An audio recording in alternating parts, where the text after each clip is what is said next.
hath God wrought. This message was written in Morse code, a code of dots and dashes, known also as D and dot. The dots and dashes represented letters and numbers and were used to create complete messages. Morse code was developed after improvements were made in the electric telegraph that would allow a spring-loaded key to open and close the circuit, allowing for a dot or dash to be printed. This newly developed language became universally accepted for sending telegraph messages. Unknown by many, the final version of the Morse code was mainly the work of Morse's assistant, Alfred Vail. Upon completion of the first telegraph line, Congress showed little interest in establishing a government-operated telegraph system, and common folk had difficulty finding a use for the invention. Initially, businesses were not set up for telegraph use, and customers did not know they needed it, how to use it, or see the value in it, much like computers when they first became available for common consumers and businesses.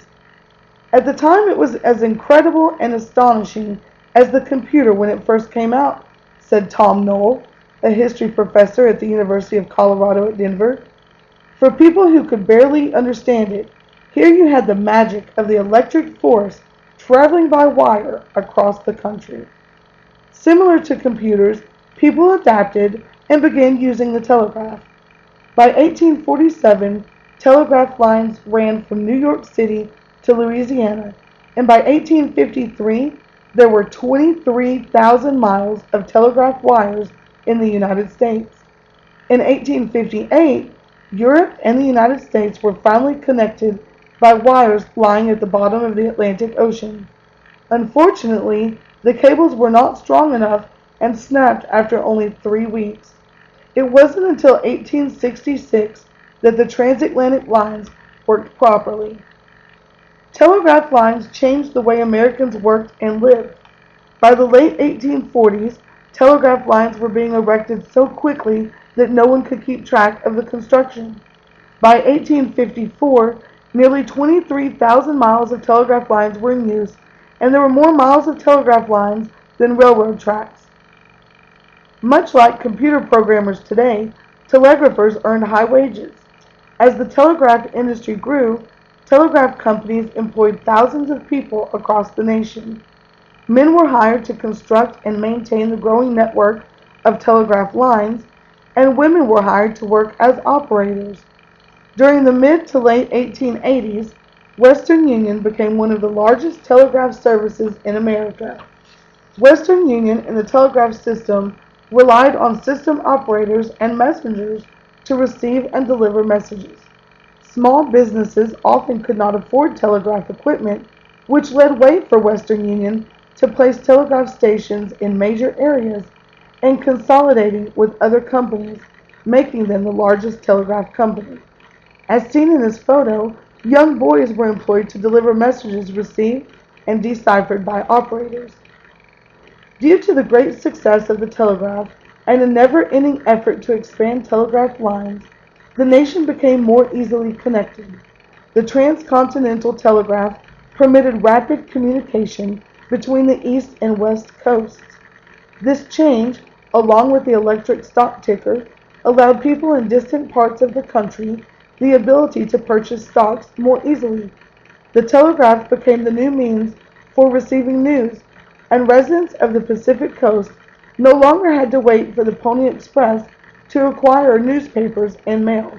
The Pony Express was officially deemed closed on October 20th, 1861, and continued only until the last letters were delivered the following month. President Lincoln brought about additional cultural changes when he utilized the telegraph to implement strategies during the Civil War. In 1862, Lincoln began issuing direct orders to generals in the field, coordinating their movements and establishing expectations for their activities by telegraph. By the end of the war in 1865, the Union had built 15,000 miles of military telegraph line and handled more than 6 million messages. The Confederates had only built 1,000 miles and used primarily existing commercial lines. The telegram industry boomed during the 1920s and 1930s because it was very expensive to make a long-distance phone call. The price to send a telegram was much less costly, and the message would be received by the other party in less than one day.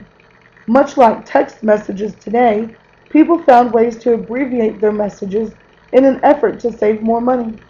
One method of savings involved using the word stop instead of periods to end sentences because punctuation was extra while the four-character word was free.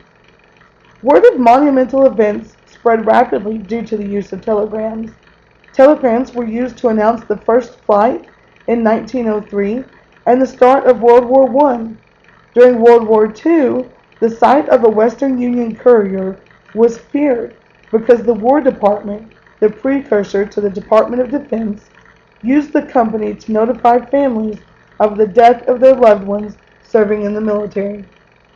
Telegraphs became very popular, and oftentimes it was difficult to get messages through.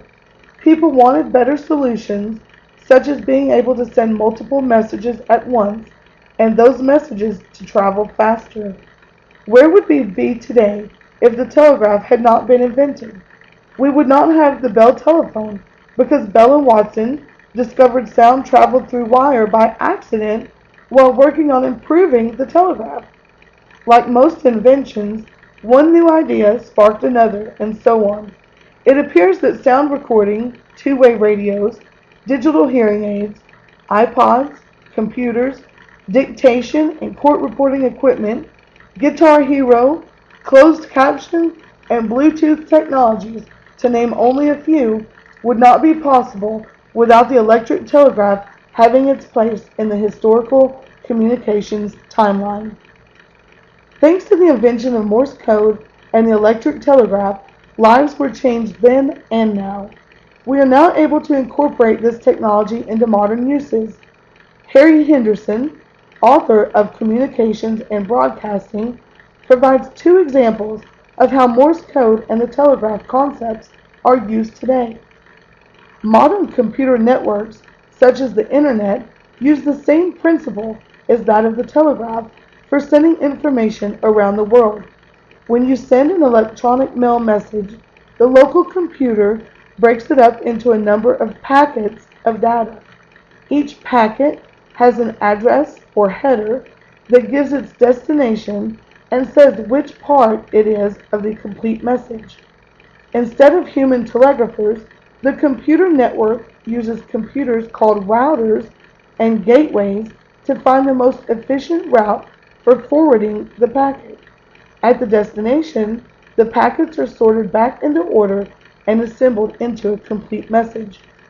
Henderson further explains the similarity of Morse code to that of today's computer encoding by stating, the Morse-Vale alphabetic code is a binary code.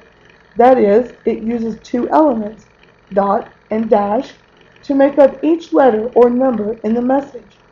Modern computers also use a binary code to represent this information. The one's very similar to the dots and dashes in Morse code messages. In Morse code, the letter A is represented as dot dash. In the ASCII code used in modern computers, an uppercase letter A is represented by the binary pattern 1000001. Both the Morse and ASCII codes are based on the same fundamental idea that two electric signals can be combined to represent any kind of information. Through my research, I have not been able to find specific examples of how the invention of the telegraph changed education. However, due to the influence that the telegraph had on the development of more advanced technologies, I feel it is safe to say that there was an undocumented change in education. This change may not have occurred at the very time the telegraph was invented or became popular, but with the ever-changing technology influenced by the telegraph, changes were sure to come. Today, computers, DVDs, phones, projectors, clickers, televisions, and various software and hardware are used in education. I believe these items all exist today due to the invention spawned from the development of the telegraph.